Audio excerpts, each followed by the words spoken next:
Evening, all. All right. After my last live, Brenda hit me with some questions. I'm going to go over questions and try to answer them best I can.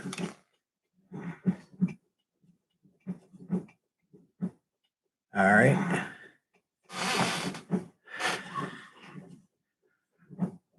I'll just get started because nobody's here yet.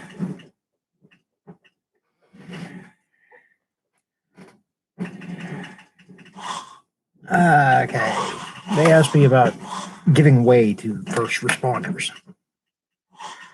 Well, when I started firefighting, we started with blue lights.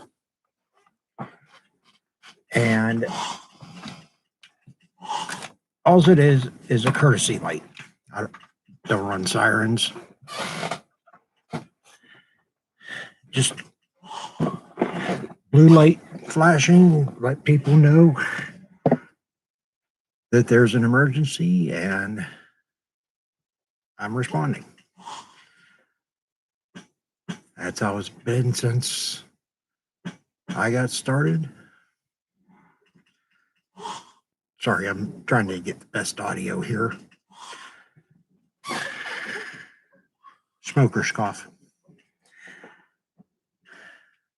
Just in case I have to cough. But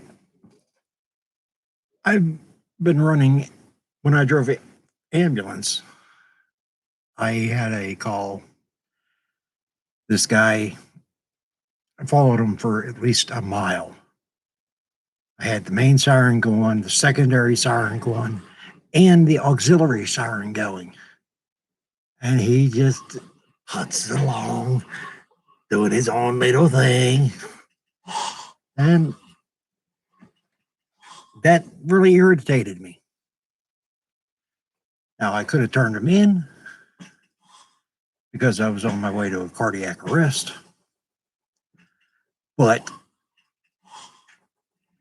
didn't figure any sense in it.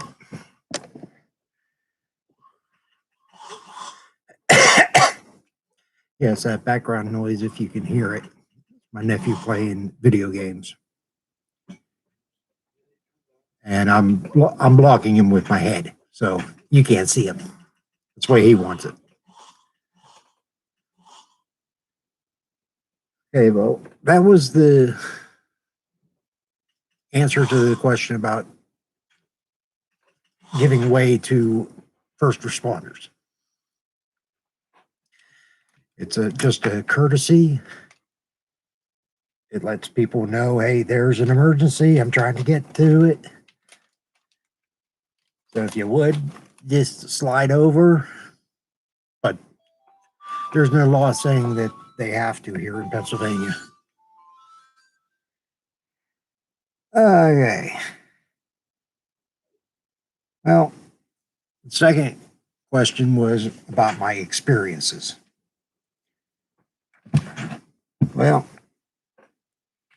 I've run structure fires, had buildings collapse. I've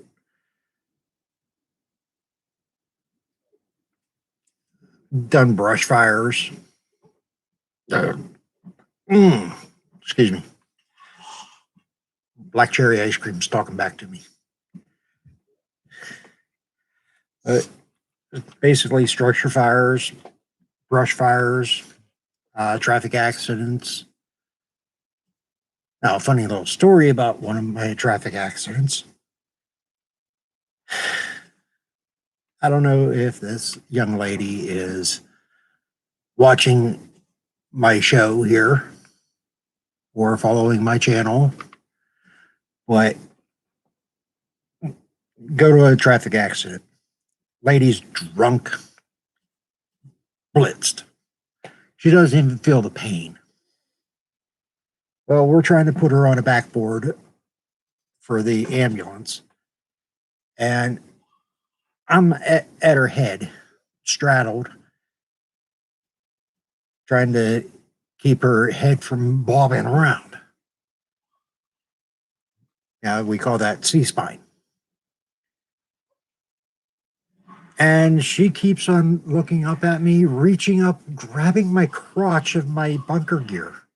And I'm like, if it wasn't this situation, lady, we'd be getting to know each other. Well, you gotta stay still.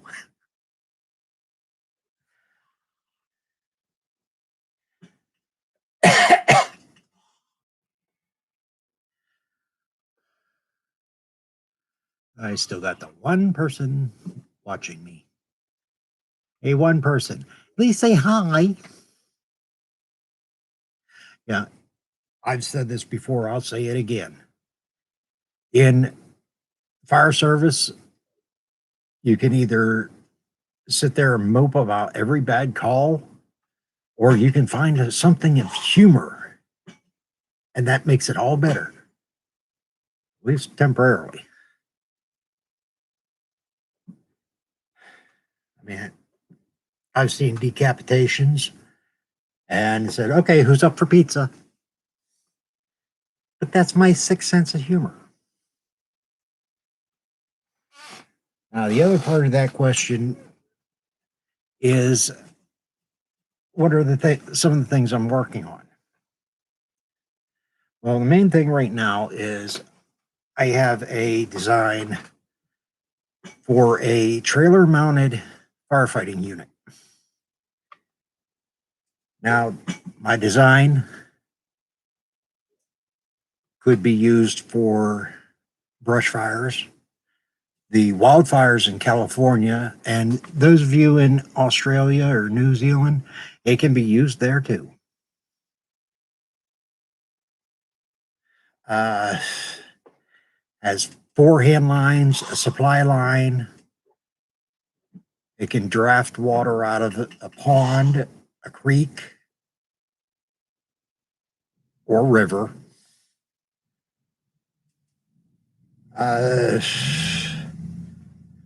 And I'm just looking for somebody to invest in the initial build for the demonstration unit, so I can demonstrate it to areas in the Western United States. So if you know anybody, send a message.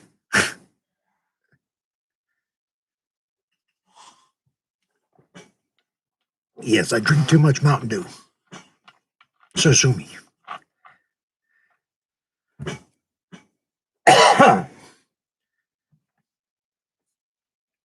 Another project I have going on that I don't really talk about is a nozzle.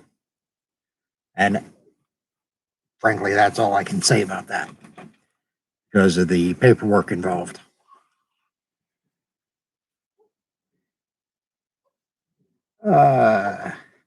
She wanted to know where I think the fire service needs to progress in 2021.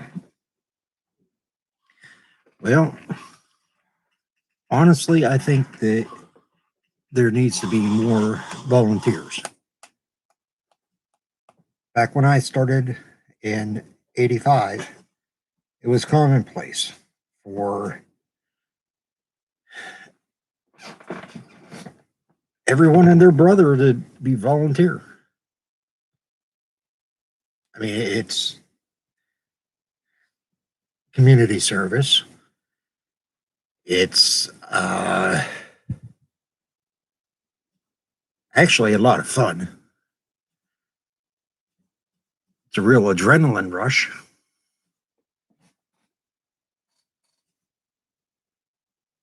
But it's not for people that take everything bad to heart. As my aunt would say, not for crepe hangers. And as my nephew behind me just said, you got to have a thick skin, which is true. But my humble opinion,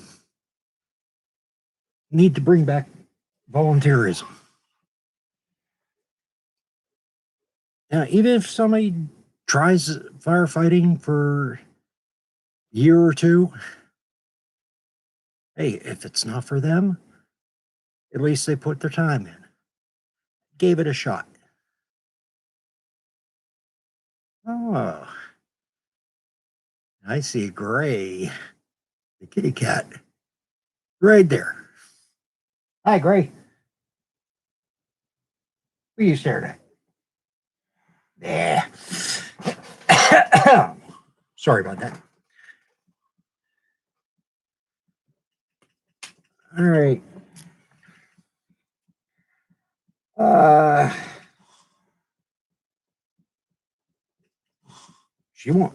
My friend in New Zealand wanted to know how things have changed since I started in 1985.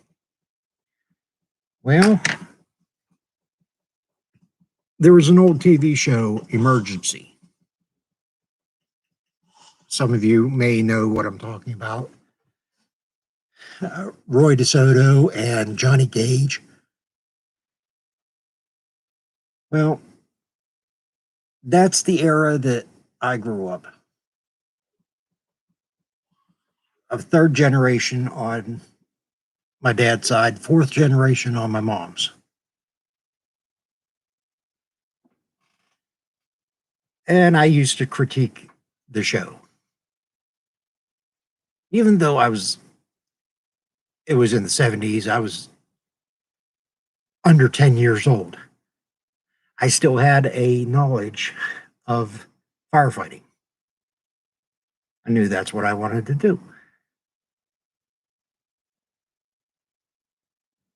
But when I started in 85, we were just ending the riding the tailboard. Now you have the driver, the officer, the two masked men, and then two or three guys on the tailboard for hitting the hydrant, helping with water supply, and things like that. Not too long after I started, they were counting up all the accidents, guys falling off the back and getting hurt.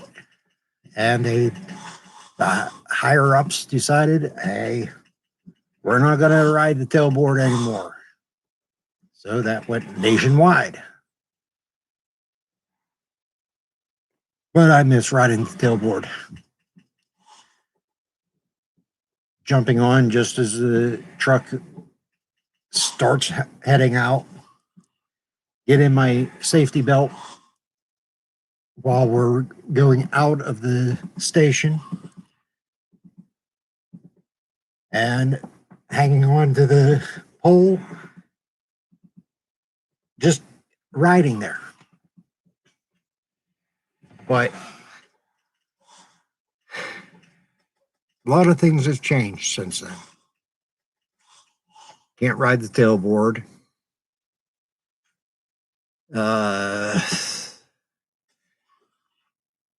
It used to be you put the wet stuff on the red stuff, and now these days you got to know what the red stuff is before you can put the wet stuff on.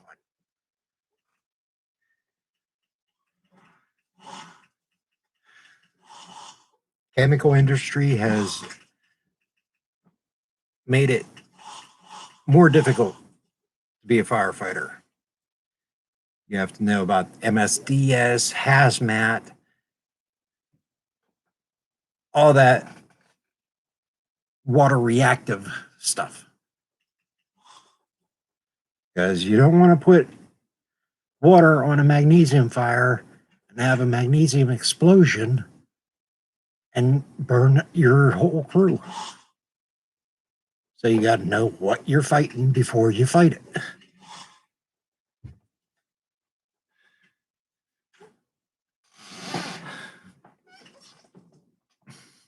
And lastly, she wanted me to tell a couple of funny stories. Well, I told you about the drunk girl at the traffic accident. I still say she was a dang good looking lady, and if it wasn't that situation, I'd probably have dated her.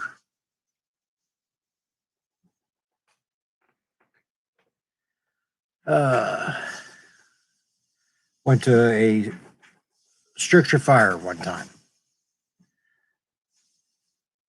I'm handling a hand line in the back of the building, and it's an old store. I see something moving at the doorway, and I'm trying to figure out what it was.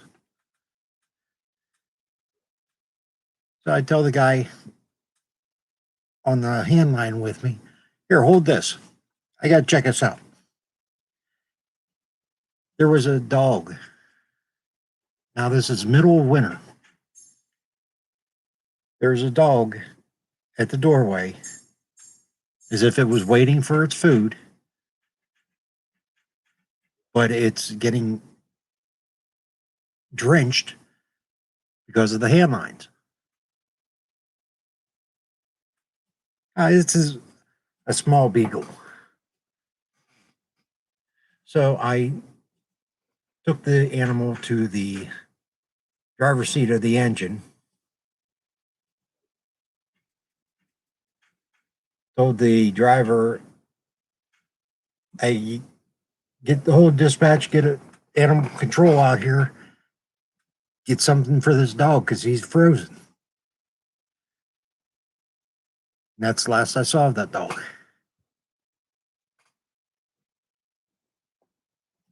On another call, I'm inside that building fighting the fire, and I hear this baby crying. Shut up, phone. Anyway, I hear this baby crying. I tell my partner, hey, I just heard a kid crying. So we start a search. We let the command know. We may have heard a child crying, and we're doing a search. The only thing we came up with, we found a cat.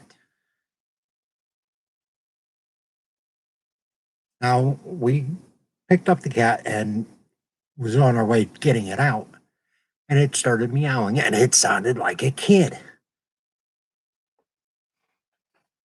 So it's true. Cats sound like kids crying when the cat's in heat. And this cat was literally in heat.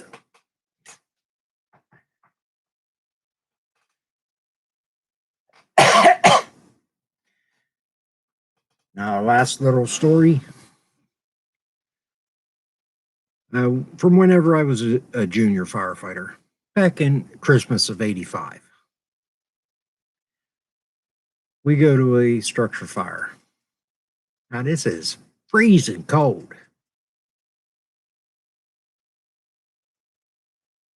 I'm a junior firefighter at the time, and I just help out. Now that we call them gophers. Go for this, go for that, go for this, go for that. That's what my job was as a junior firefighter. Well, the chief calls us over. There's 3 or 4 of us juniors. He calls us over. Now, I got a special job for you guys. Whenever the guys come out of the building, they're covered in ice. So you got to break the ice so they can move and at least get their air packs off. So they come out. They have like a 1/4 inch of ice on them, and they're coming out of the fire. So we got the beat on the senior members just so they could move their arms. Now, I'm going to give you a final word on this here.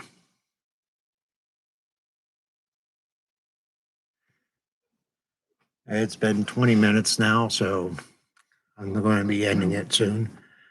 But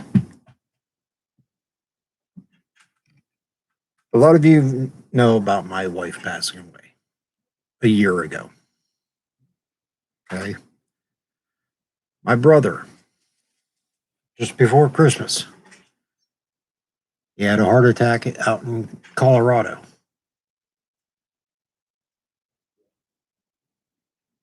He and I didn't see eye to eye on everything, just like all brothers.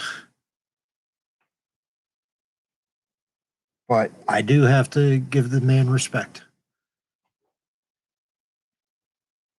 He went in and saved people from a burning house, got a state recognition.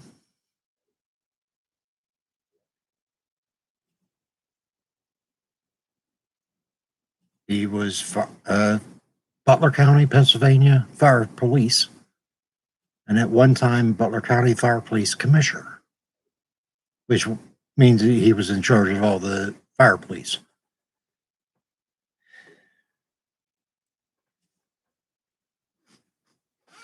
But he passed away in December. So that's another reason why I haven't been jumping around here.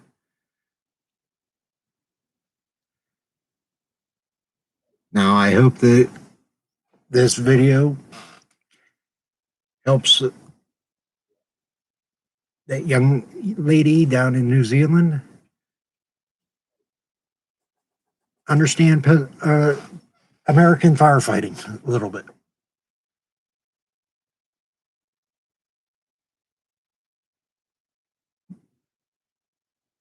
All right, 22 minutes. I think I've talked long enough. I need a cigarette. So I will end this with see y'all next time. And yes, I do read the comments and enjoy them. So I don't care if you call me an asshole. I'll read it. I'll laugh at it. I'm just that kind of person. All right. Y'all have a good evening, morning, afternoon, whatever you see it as when you watch this. And I will talk to you all later. Have a good day.